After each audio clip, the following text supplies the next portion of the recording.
Alors, au niveau de mon login, juste dans le content, ce que je vais faire, c'est que là, je vais commencer d'abord par mettre ici, par appeler ici le custom input que je viens de créer, histoire d'avoir ici un visuel directement.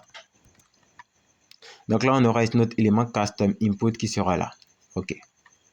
Donc là, au niveau du content, ce que je peux faire ici, c'est que je vais commencer par lui dire que je vais avoir ici un padding de 20, histoire de décaler les éléments du bord et un peu de la hauteur.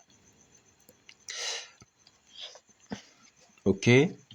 Donc, je vais fermer ceux dont je n'ai pas besoin.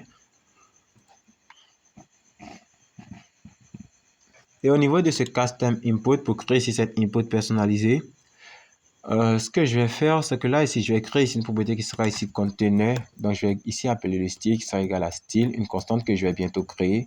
Donc, style.container.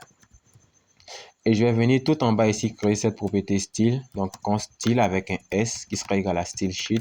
Et vous devrez importer style sheet toujours de React Native comme j'ai l'auto-import ici, ça a été fait directement. Et là, on appelle la propriété create pour créer ici cet élément-là. Et ici, on va créer ici cette propriété container qu'on a définie au niveau d'ici.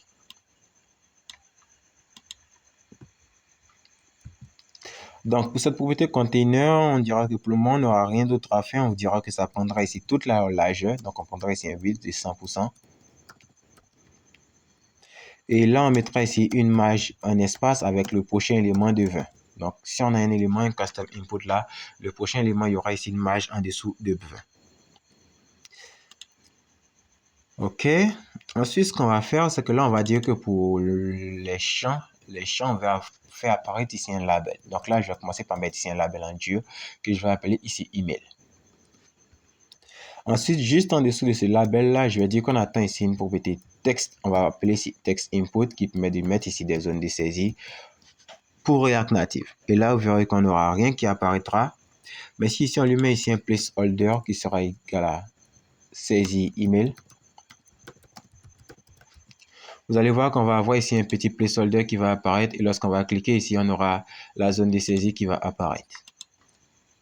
Ensuite, ce qu'on va faire, c'est que là, ici, on va styliser ici cette propriété, ce text input. Donc, lui, on va lui donner ici un style qui sera égal à style, la constante style qu'on vient tout juste de créer.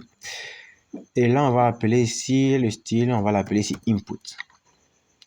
Donc, ici, dans le input, on va venir créer là, cet input-là. Et là, ici, pour cet input, on peut ici lui donner ici un padding de 10.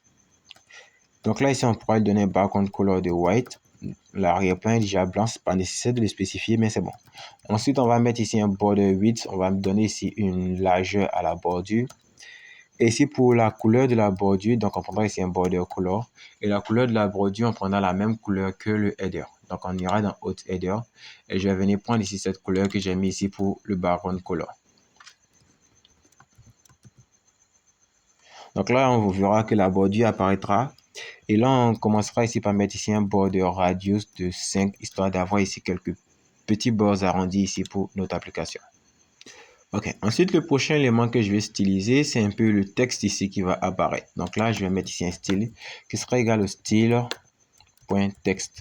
Et là, je vais venir créer ici ce style.text là juste avant l'input. Je vais appeler ça texte comme je l'ai mis. Et ce texte-là, il aura ici un font size. Donc, on mettra ici un font size de 15. Ensuite, ici, ce texte-là, on mettra encore une margin bottom de 10 pour pouvoir le séparer totalement ici de la zone de saisie pour ne pas que ces deux éléments puissent être totalement collés. Ensuite, là, ce que je vais faire encore, c'est que je vais venir créer ici un nouveau texte juste en bas ici de la zone de saisie. Parce que plus tard, lorsqu'on aura des erreurs, on voudra aussi les afficher juste en dessous de la zone de saisie. Et je vais appeler ça message d'erreur. Et je vais donner un style à ce texte-là qui sera égal à style, la constante style.error msg. Donc, erreur message.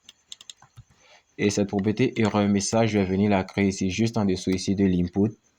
Et elle va avoir une couleur particulière qui sera le dièse F4 6A et 6A encore. Et là, on peut prendre ici un font size de 12 ou 14 pour voir. Donc, on va prendre ici un font size de 14.